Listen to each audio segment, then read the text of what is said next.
Mega Tsunami, Japan to 011.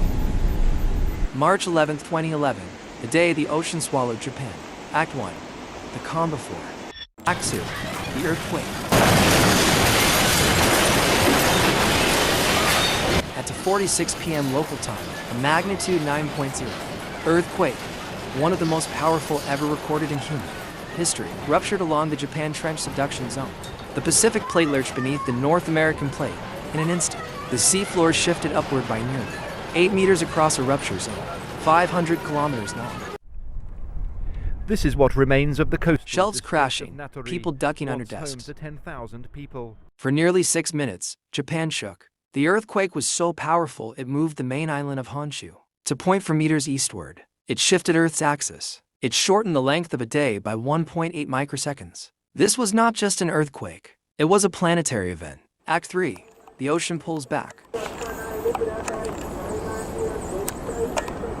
Along the coast of Tohoku, something strange happened minutes after the shaking stopped. The ocean began to retreat. Beaches that had never been exposed suddenly appeared. Fish flopped on wet sand. People walked out to look, confused, curious.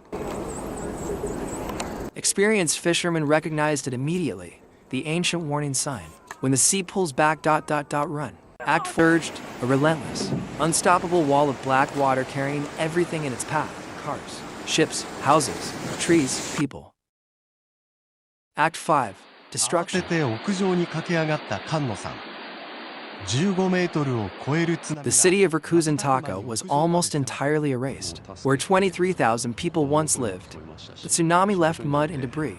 In Ishinomaki, Japan's largest fishing town, entire neighborhoods were swept away in minutes. The port city of Kamaishi, which had invested decades and billions of yen, building the world's deepest tsunami breakwater, watched that barrier partially collapse under the force of the water. The seawall had been designed to withstand a tsunami. Not this tsunami. Over 560 kilometers of coastline was struck. Nearly 130,000 buildings were destroyed. More than 330,000 people were left homeless, and 15,894 people lost their lives. Act 6, Fukushima.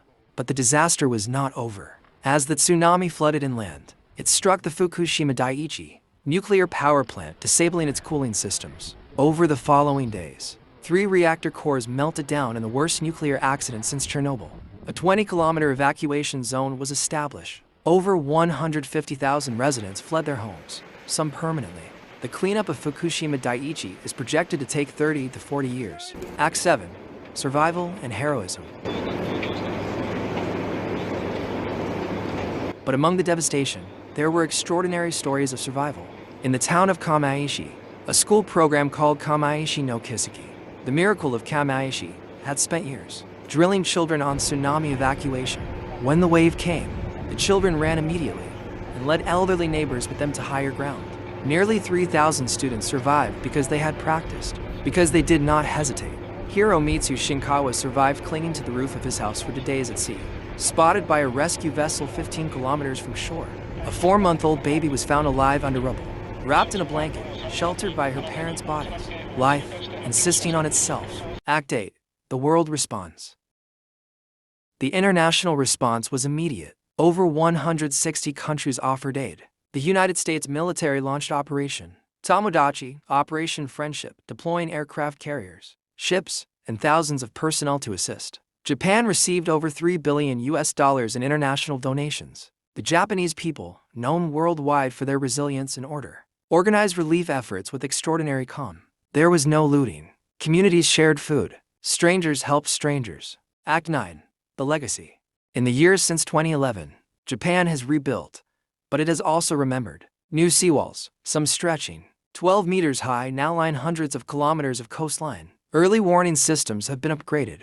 Evacuation drills happen regularly. But in some coastal towns, the rebuilt seawalls are so high that residents can no longer see the sea from their homes. The very ocean that defined their culture and livelihood is now hidden behind concrete barriers. A debate continues in Japan. Is it better to wall out the ocean or to live with it? Respecting its power, staying always ready to run. There are no easy answers. Closing.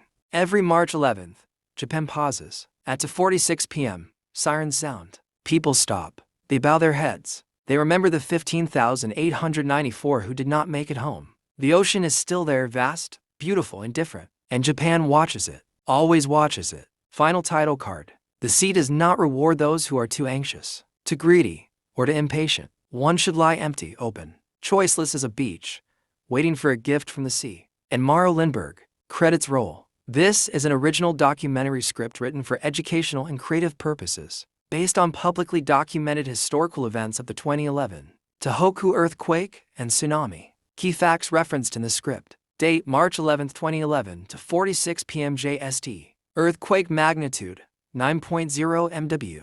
Maximum wave height recorded 40.5 meters. Miyako, Iwate Prefecture. Lives lost 15,894. Confirmed deaths. Missing approximately 2,500 persons. Buildings destroyed, damaged approximately 1 million. Displaced persons approximately 470,000 at peak. Nuclear reactors that melted down.